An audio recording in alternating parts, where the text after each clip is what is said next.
Hey everyone, welcome to Devlogs 02, where we're picking off from our last design session from Nomad Budget. So, the goal of this session is to continue applying the design principles that we recently learned. How I do this, if you're new, is I talk over the recording of a coding session, so I don't do this live and I play it at fast speed. I can't really do coding and talking at the same time, so it's more replaying the decisions made from before. So let's get into it.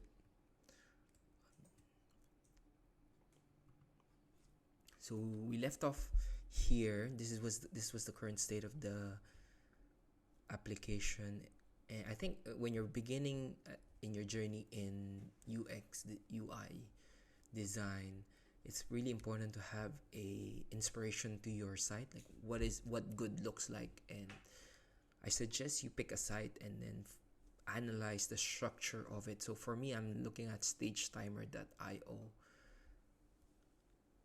and I'll try to implement the design principles that this site has incorporated on their site. First is we start off with the overall structure of the site. Where does everything go? So we're just laying out the scaffolding. So here we'll have a huge hero banner at the top. So this is where your hook will be. What's your 1 minute headline? What will make people interested in your site? Again, as an introduction, I'm a principal engineer, mostly focused on the backend and architecture. So I'm taking this journey to spend some time honing my UI and UX skills. I'm not as proficient as the others. I was so reliant on having a designer in our teams that I might be lacking on the design principles. So this is me taking the time to actually hone that skills. And it's really important if you want to be a entrepreneur or a startup founder, because you don't have the luxury of having everyone or a lot of different people. You essentially wear a lot of different hats, and so it's really critical to have a good design if you want to start selling products online, because you can have the best product in the world, and if it looks like a 12-year-old did your site, then no one's gonna trust your credibility. So I'm taking the time to actually master UX.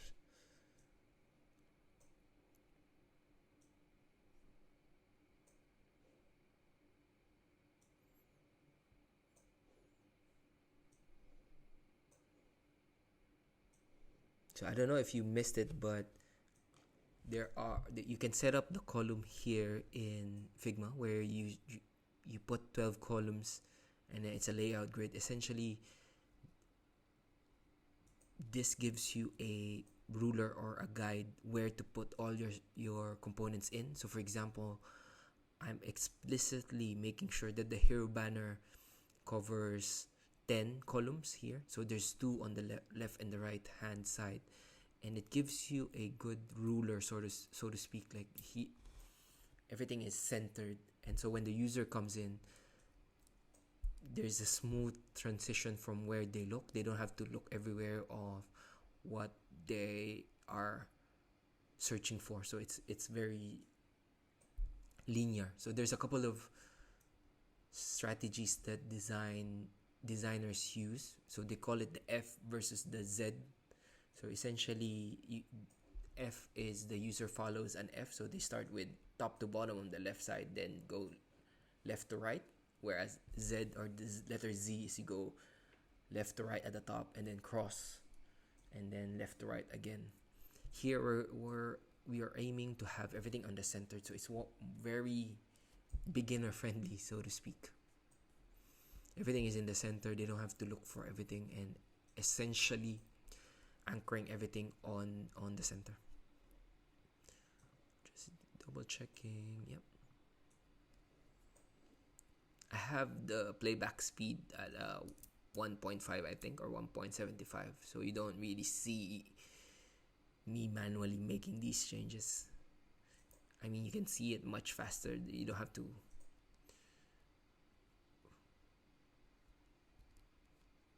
watch the actual speed.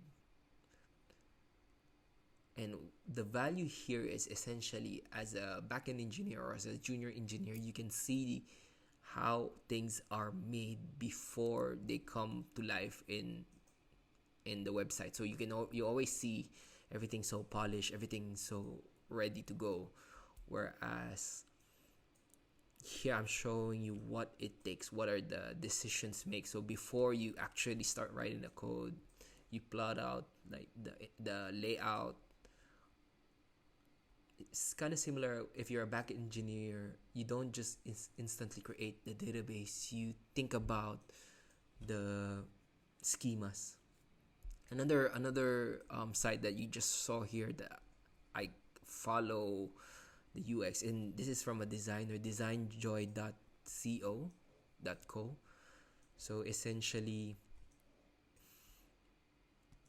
it's a design agency where he's a solopreneur as well. I think his name is Brett, where he charges, I think, 10 grand for design requests from clients. And so I really like how he structured everything. And so I'm also taking that side as inspiration to figure out and implement UI design principles. So you can see, before anything else, you don't really put the tagline, your call to action. So they call it CTA. You don't really put CTA. Call to action is what do you want your user to do when they come to your site. That's what they call call to action. So do you want them to sign up? Do you want them to buy? Do you want them to get started? Do you want them to, what is your site aiming to do? What do you want users to do? What do you want them to learn from your site? So that's what they call it. That's what they call CTA, call to action. You don't really put your call to action at the top of your site. Essentially, you wanna, it's like a sales or marketing pipeline. You wanna tell them, here's the hero banner tells them this is the hook, and then the video shows them what the site could do, and then you add a lot of social proof, because essentially you're creating trust in each page as they scroll down. So you're trying to build credibility from the start all the way to the bottom. So this is why call to actions are usually at the lower part of the page, because if you think about it as a customer, if you've never heard of somebody else's site or somebody else's product, it's very unlikely that you would buy their product from the start or sign up to their website. You don't really trust that person. And why would you? Like if you find a random site, you're not really jumping into giving them your email address immediately. And so there's a principle in sales where before someone buys, it takes them like 7 times. I forgot the exact quote, but there's a number of times before they reach to a tipping point where they're comfortable buying whatever you're selling. And so essentially the whole page is trying to deposit or increase that likelihood that they will be called to action. So the first is social proof. Like first is what are you doing, and then you implant a lot of social proof on the way down, seeing like, oh, here are thousands of engineers using my site, here are people who trust my site. Like you embed a lot of testimonials from other sites. And so you notice like a lot of new startups, new founders, new applications, they all follow the same pattern nowadays, because as I said, there's no social trust yet. And so that if you're thinking about building a new application, you have to consider, how do you actually tell your story in your website? It's not just creating the design. So at this point of the coding, I call it coding sessions. In this channel, we'll actually be doing a lot of coding sessions actually, but for now we're just starting off with the design principles. But currently I am learning about how the colors work. So there's this tool in Canva that, if you notice before, there's a tool where it gives you what are the good complements of that color. So basically, you pick a primary color that you want your site to be majority of, and then it gives you like the different options to pick what is the complementary side. What is the complementary color? What is the I forgot the other word, monochromatic. So there are other options, so you don't really have to think about, because there's thousands of colors in the color wheel, and so you don't want to be wasting your time figuring out what color matches with what. And so you pick a primary color, you put it in a color wheel, and then it gives you what are the best complementary colors. So for example, my primary color is this dark green, and so Canva gave me, like, I'll put in the link below, but Canva gave me these colors. So I'm just trying out what are the best, how it would actually look like with the site. And so a lot of it is trial and error. Essentially, this is where Figma shines through, because it allows you to throw a lot on the, what's that expression? Throw a lot of things on the wall and see what sticks, essentially. So you can see almost real time how things would look like.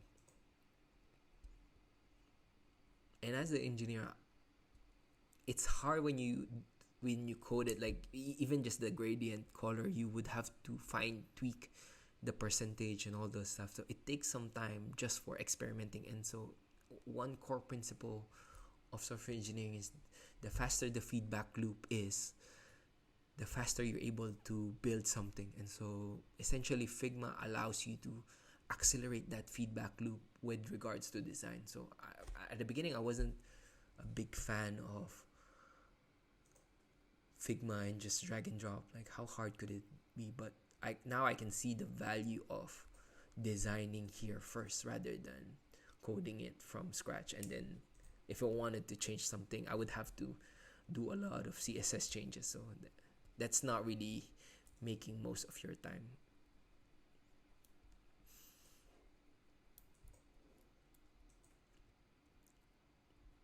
So at this point, I'm debating whether to go light or dark. I just know that my primary color is this green, and so there's a lot of options. Oh, now I'm considering changing the color green if I wanted to go more light.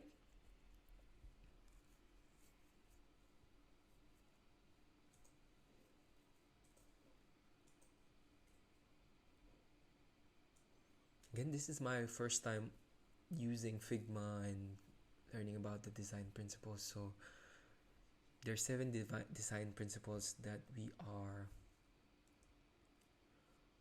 following.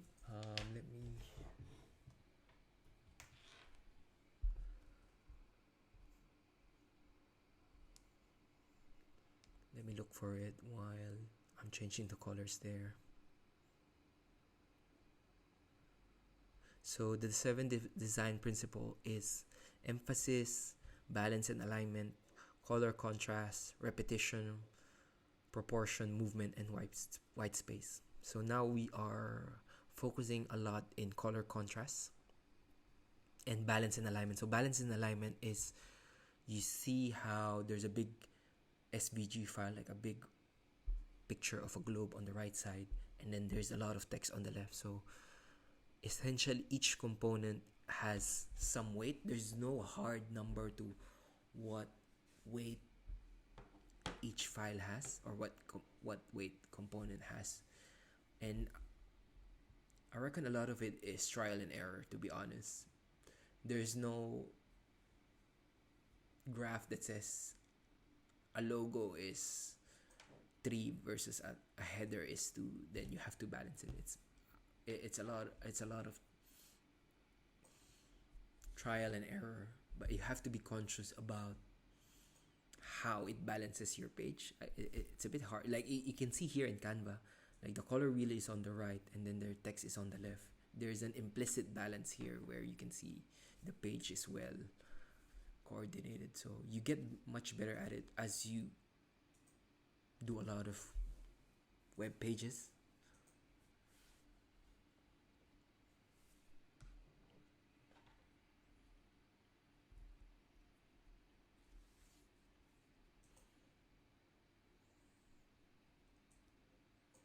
Yeah, still trying to figure out the color here.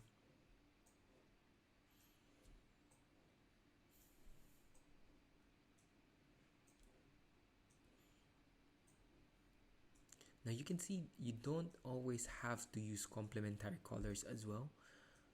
There are neutral options, so to speak, to opt to. So for example, gray, cream, um,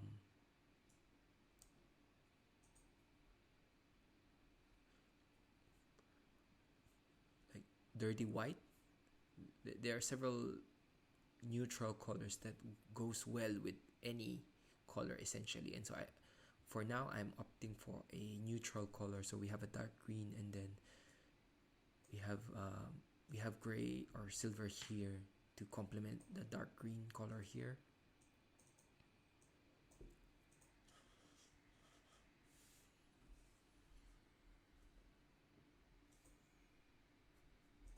And neutral colors are much easier to match up with any type of color essentially. At this point, so you can see before the video should sit in the middle. So I want the user to see the video. This is my centerpiece. And the previous thumbnail that I picked, there was a lot of color that didn't play well with the existing colors that I had, and so I want to have a good actually good thumbnail to put in my website. You see, it looks a lot different from the one at the top. So the perfect product demo thumbnail, we got it from the first design session. We just randomly picked a thumbnail in YouTube. So for now, we actually want to see what our thumbnail would look like, how well it plays with the website that we're using.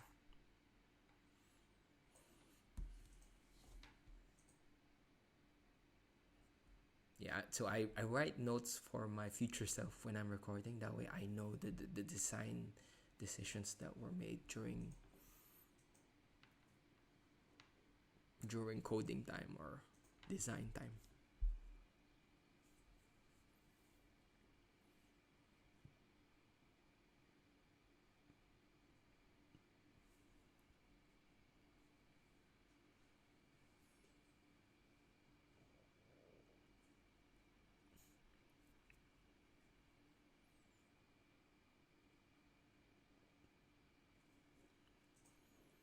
So we have the first page. Essentially, this is what the user would see on their first landing. So when they first visit your site, they will see this page, and then essentially we are prompting them to scroll down. And the reason why it looks exactly this way, like it's a bit cut off, it signals to the user that this is you have to scroll down rather than look at the other pages.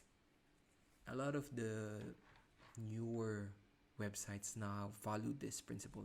It's all one long page, and they just keep scrolling down rather than clicking buttons to go to different parts of the page.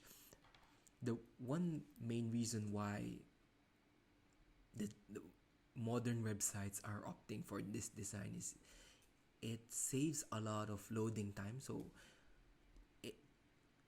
first is, once you go to the website, all the assets, all the code is all loaded in one. So you can essentially cache that homepage and everything is already in there. So the user visits your homepage, they get all the assets downloaded to their browser. Next time they visit, it'll be much quicker.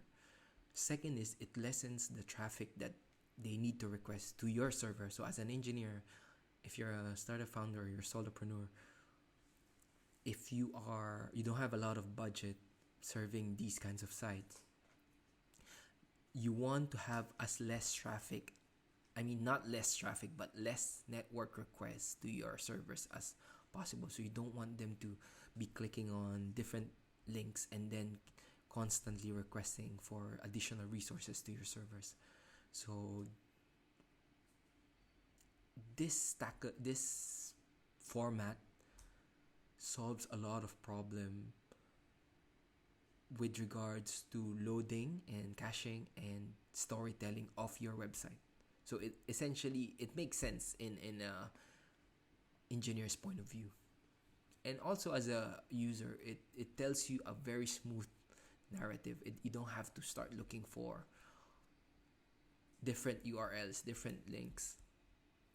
And also, I think there is also some SEO optimization here, because everything is in your homepage. Once Google say crawls your site, they're able to record the whole thing, record your whole story in one go, so they don't have to crawl to all the sites. So there's a lot of benefits using this format, this structure of sites. At this point, we are trying to build social proof, and so you can see I put in the tagline, trusted by 1,001 of users and digital nomads. So that's our target user. And the reason I put a placeholder there is we also don't want to be fake about it as well. So you want to make sure that your social proof makes sense. You don't just put trusted by hundreds of users where you don't really have users. So this number will change depending on how many people actually trust it. And so for now, it'll be a placeholder for how many users will actually be signing up. And as you can see, I am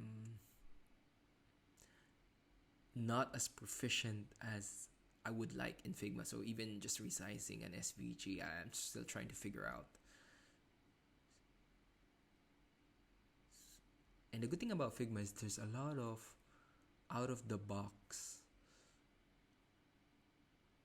components that you can use. So for example, I just need a hand-drawn pictures of users, and so I just a quick Google of SVG users, Figma. There's already an open source version of it. So as in an engineer's point of view, it's like an NPM library for your JavaScript libraries. So it gives you a lot of flexibility.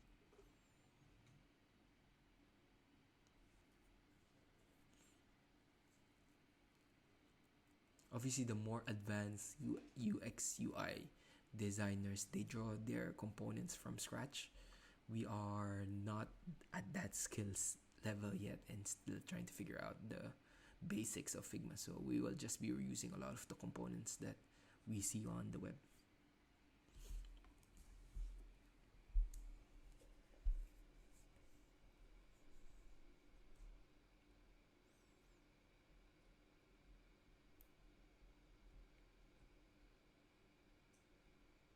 So one of the design principle is emphasis. The reason why I'm playing around with the background is it gives emphasis on certain parts of the page. So if you have for example, you have one image file in the middle of your page and a contrasting background, it helps the user anchor on what you want them to anchor on. It gives emphasis on that particular image. And so again, a lot of this for myself is trial and error. I'm sure it'll be the same for more beginners in the design space.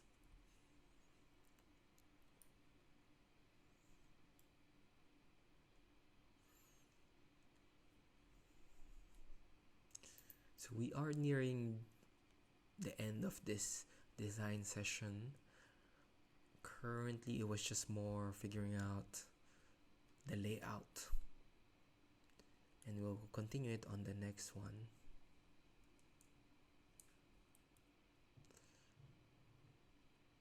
At this point, I'm looking for a graphic that depicts what the features are. I'm using Canva to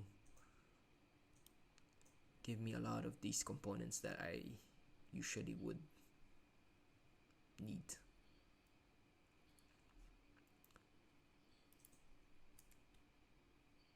So I like this one because of the color. But yeah, I'll see you in the next video. Thank you.